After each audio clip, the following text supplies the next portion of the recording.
Good morning, morning, morning, morning, morning, morning, morning, morning, morning, morning, morning, morning, morning, morning, morning, morning, morning, morning. Good morning, guys. Today is Tuesday, guys.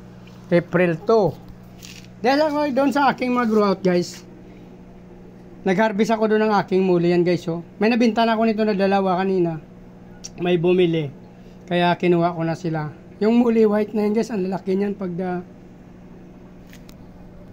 nag-adult na yung muli white natin, umahaba at lumalaki.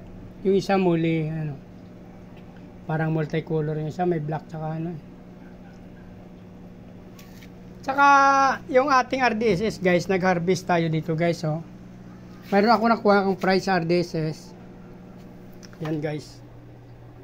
Ilang piraso din to? 2, 4, 6, 8, 10, 12, 14, 16, 18, 19 piraso, guys. Yan, 19 piraso.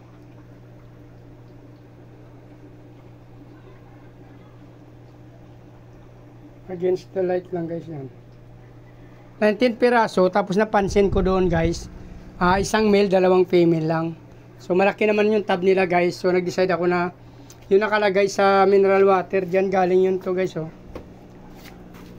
Actually, kasi, guys, dito lang siya galing, yan, oh. Sa breeder ko. Yung breeder ko na RDSS, dyan lang galing. So, nag-decide na ako na ilagay na lang, idagdag ko na lang sila dyan, guys. Yan.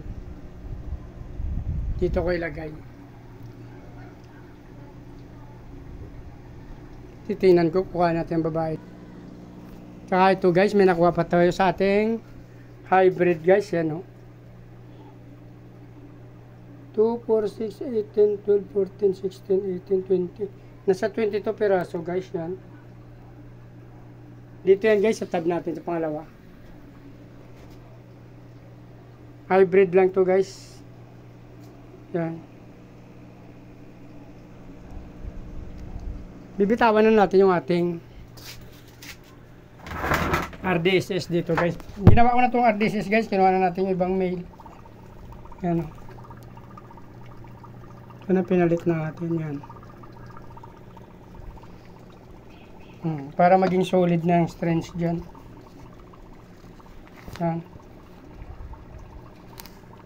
Dito ko pala, guys, kinakuha yung aking hybrid. Yan.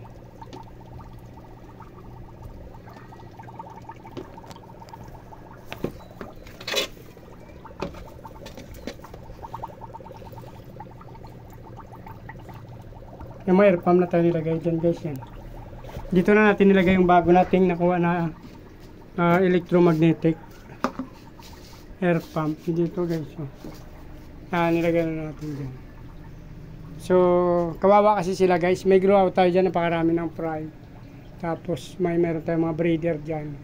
So, nag-decide tayo na dyan natin nilagay yung ibang hose para magkaroon naman sila ng ano. Actually, kasi yung araw dito, guys, 12 to